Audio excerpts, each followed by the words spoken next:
Hello viewers, in this video we are going to talk about the use of has and have. So has and have are used to show position in the present time. Whenever we possess something, whenever we own something in the present time, so then we use has and have in our sentences.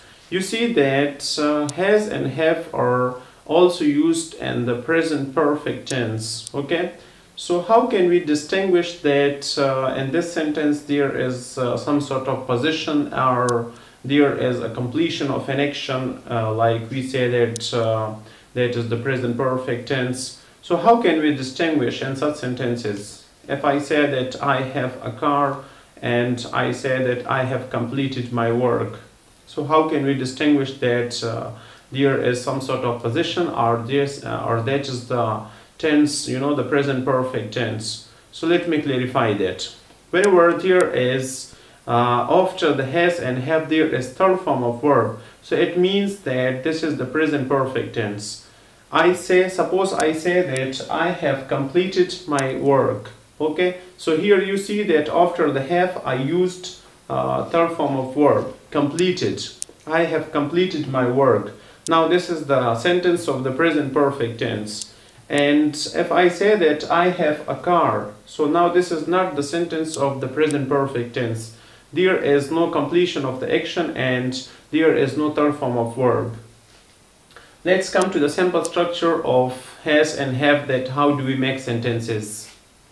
So first of all we have to use the subject. You know that whenever we start sentences, so this is the basic rule that first of all we have to use the subject in a sentence. So there are various subjects, like we say that he, she, it, I, you, we, they. Or there can be different names as well. If I say Ali and Asad, so these are plural subjects, and simply a singular subject can also be there. Suppose I say Ali, so this is the singular subject.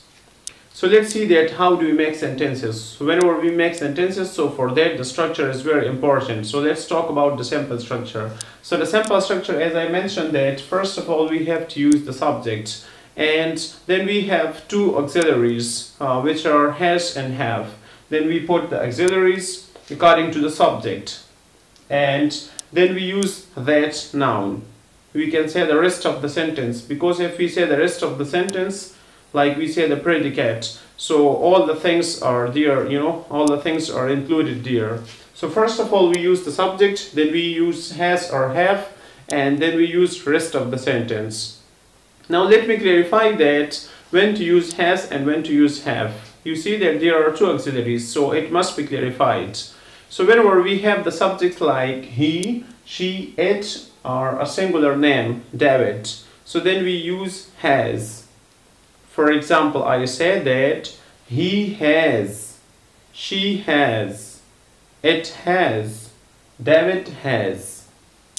And whenever we have the subjects like I, you, we, they are two names, Ali and Asad, so then we use have. I have, you have, they have, Ali and Asad have. So with such subjects we use have. Let's make some sentences. For example, I say that I have a car. I have a car. It means that I possess a car in the present time. I have a car. I possess a car. I own a car. So, he has a car. She has a car. Ali has a car. We have a car. You have a car. They have a car. You see that these sentences show the position of the subject, that the subject possesses something, So let's come to the negative sentences, that how do we construct negative sentences whenever we don't possess something. So how do we make it? So for that, first of all we have to use subject, and then we have to place the two auxiliaries which are do not and does not. Okay, so first of all we use subject, then we use do not or does not, and then we use have, and then rest of the sentence. Let's make some sentences. I do not have a car. You do not have a car. We do not have a car. They do not have a car.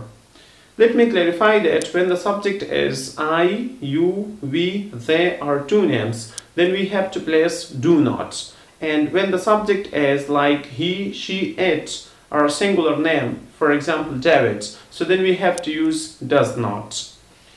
He does not have a car. She does not have a car. Ali does not have a car. You see that I used does not with such subjects. Whenever we combine do not, so it becomes don't. And whenever we combine the does not, so it becomes doesn't. So you can use it in informal conversation, but whenever there is a formal situation, so then you are not allowed to use such sort of expressions, because it will destroy your communication and the whole purpose of that activity. So be careful whenever you are having a formal conversation and formal speech. So there you have to use the formal expressions, because we say that, and it is said that first impression is the last impression. Okay, so your first impression must be very authentic one. Okay, so let's come to the interrogative sentences. Whenever we ask someone that do you have such sort of things, or do you possess such things, so how do we make it? So for that we have to use do or does in the beginning of the sentence. So first of all we have to use do or does, and after that we use subject, then we use rest of the sentence. For example, I ask you that do you have a car? Do you have a car? Do they have a car? Do we have a car? Does Ali have a car? Does she have a car? So like that, we can make a lot of sentences by following this structure. And now let's come to the intra-negative sentences. Intra-negative sentence is that in which there is a question and as well as there is negation. So there are two things, negation, and along with that there is a question. I ask you that, do you not have a car? So how do we make it? So for that, first of all we use the do or does, okay? And then we use the subject, then we use not, and then rest of the sentence. For example, do you not have a car? Do they not have a car? Do we not have a car? Does he not have a car? Does she not have a car? Does Ali not have a car? So we can make such sentences by following this structure. Now let's come to the last structure, which is the WH word structure. WH word structure is that structure in which we have WH words. Like we say that when, where, what, how, why, whose, whom. So these are WH words. So you can make such sentences and you can ask such questions. So for that, first of all we use WH word, and after that we use do or does according to the subject. And then we use subject, and then we use rest of the sentence. Suppose, let's make some sentences. What do you have? What do you have? It means that which things do you possess? What do you have?